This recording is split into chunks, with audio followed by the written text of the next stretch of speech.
So let's actually talk about playoff teams. Let's start with the Eastern Conference. Celtics, a popular pick, PropStarz. The Cavaliers, kind of a popular pick after the Celtics, of course.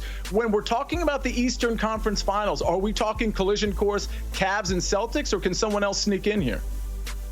Jalen Brunson, to me, is the X factor who could really, basically upset Cleveland. Cleveland still lacks the experience, in my opinion. There's a lot of young guys there. I look at Jalen Brunson. This guy is as clutch as any player in the NBA. He steps up in big moments.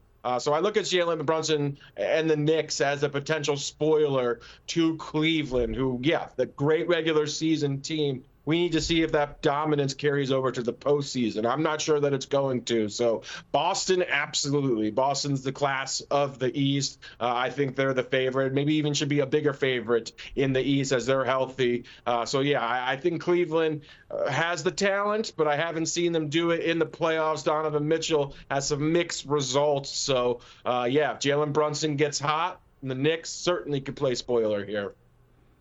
Well, Mackenzie, as you recall, me, you, PropStarz, and many others from the SportsLine universe did an NBA futures show yesterday. This subject absolutely came up. And by the way, if anybody wants to listen to that or watch it, it's on the SportsLine YouTube feed or wherever you get your podcast, Apple or Spotify. Just search Early Edge. With all that said, you leaned on that show. You leaned on the Celtics minus 140. And I suspect you think it's going to be Celtics versus Cavs. Yeah, I do. We give it over 90% chance of happening. Odds makers basically implying around the same thing. So it's not like we're crazy here. Now, if there is a team to get knocked off early between the two of them, I would also lean the Cavs direction here. Maybe it's the Pacers. I think this is a team that can at least give them a little bit of trouble. I've mentioned if you have a great point guard, you have a great center, you always have a chance here. A lot of these other teams that they'll play in the East will have one star like a Giannis. If you shut them down, it's a lot easier to shut down the entire series and shut down the whole system here. But for a team like the Pacers, it's not like it's, one or two crazy all-stars, but they are pretty deep, so it's a lot harder to isolate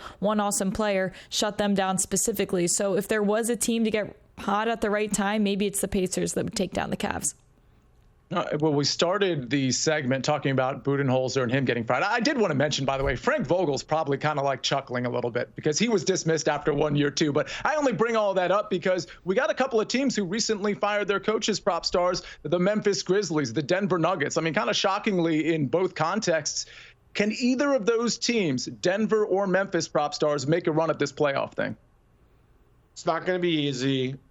Memphis, absolutely not. I think it's almost impossible for them to make a run. But we're talking about Nikola Jokic, who is the best player in the world, and he's at the peak of his powers. You could give me Nikola Jokic and four guys from the local Y, and I would tell you that they had a chance to go to the finals because Jokic is that good. If Jamal Murray is healthy, big if, he's been plagued with various nagging injuries all season long, but he did play in the regular season finale. If Jamal Murray is healthy, he's a proven playoff performer, a guy that elevates his play in the postseason. Aaron Gordon is also a very good playoff performer.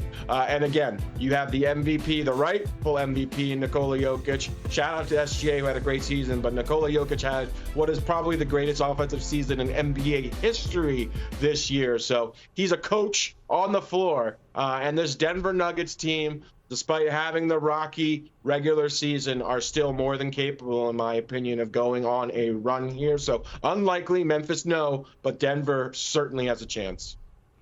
Mackenzie, I assume you agree on the Memphis side of this. Correct me if I'm wrong, but how about the Nuggets? You think they can make a deep run?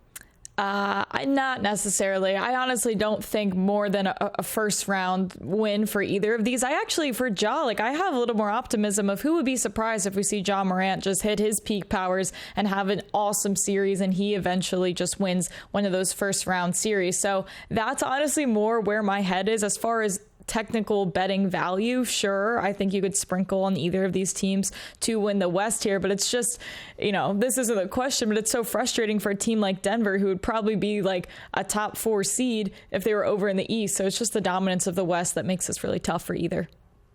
Speaking of Memphis and Ja Morant, we're going to have picks in that play-in game tonight and the other play-in game, of course, later on in this show. So you're going to want to stay tuned for that. Mackenzie Brooks, The Milwaukee Bucks have been pretty good down the stretch. So have the Los Angeles Clippers. I personally take the Clippers a little bit more seriously than I take the Bucks, and I'm assuming, Mackenzie, that's conventional wisdom. What's your answer to that, though? Either of these two teams you like in the playoffs?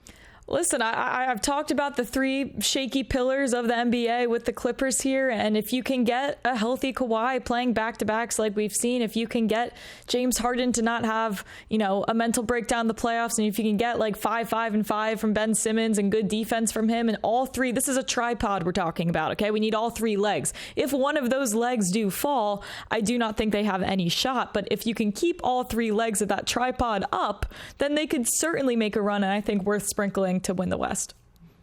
Ben Simmons still in the conversation. I didn't think I'd see it. PropStarz, what are your thoughts on the Clippers and the Bucks?